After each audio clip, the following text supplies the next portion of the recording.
تبارك الله. انا محظوظه اول شيء بعد انا جيت لهون ثاني مره مع مجموعه من الناس، لاني ما كنمثلش الصحراء وحدي، لان كاينين فنانين اللي جاوا ومثقفين ورجال سياسه او ياسر من الناس، فانا من بينهم كنمثلوا هذا ومازال الفنان توفيق البوشيري ان شاء الله عنده السهره يوم الثلاثين، يعني انا من بين هذه المجموعه اللي مثلت الصحراء. فهذا زين، هذا بعد شرف لي انه نمثل بلدي، انه تتعرف انه انسان يمثل بلده ويمثل ناحيته وجهته، وانسان لابد يعود انسان اهل لهذا التمثيل.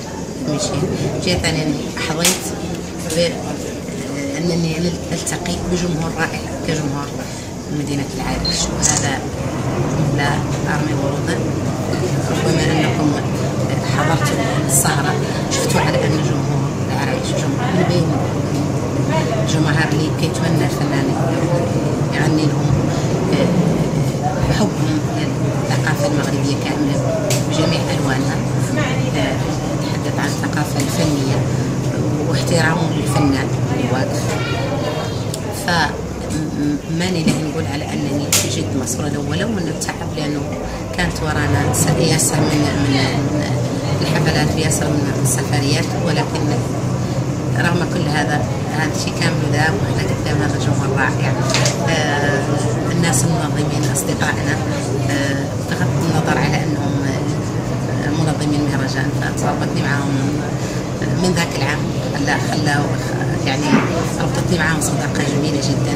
مدينه العرايش مدينه رائعه، وهذا ما هو انا اللي قايلتها نظافتها، وقايلها ناسها الموجودين وكرمهم وحبهم للناس الثانيه.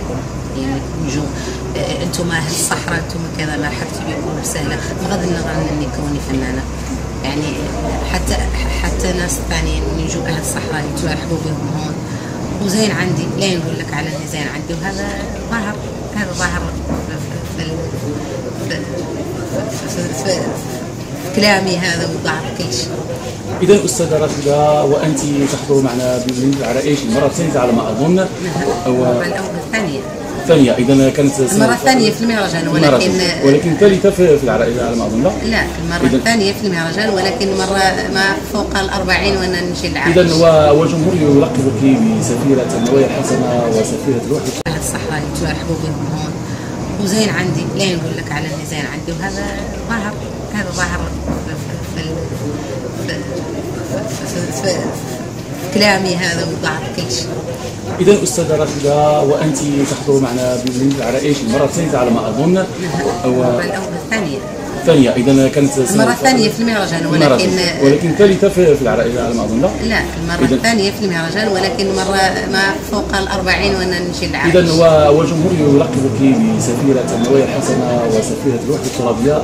سؤال موقع بلادي وقناة بلادي، ما هو ردك على ما بدر من المجتمع الدولي وعلى لسان باركيمون من الناحية الفنية كفنانة، يعني على الروح الترابية؟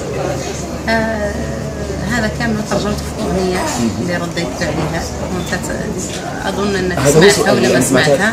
كانت رد باركيمون، يعني على أن الوحدة الترابية هي تتجزأ من الماضي. هذا معروف، وهذا كاع ما لا نقولوا، لأنه 1 زائد 1 يساوي 2. هي حاجة رسالة للجمهور العرائشي. الجمهور تحية لهم ولله، والصبح ولا نتكلم، جمهور مترقي وجمهور خير سبي، وحيا الله ولا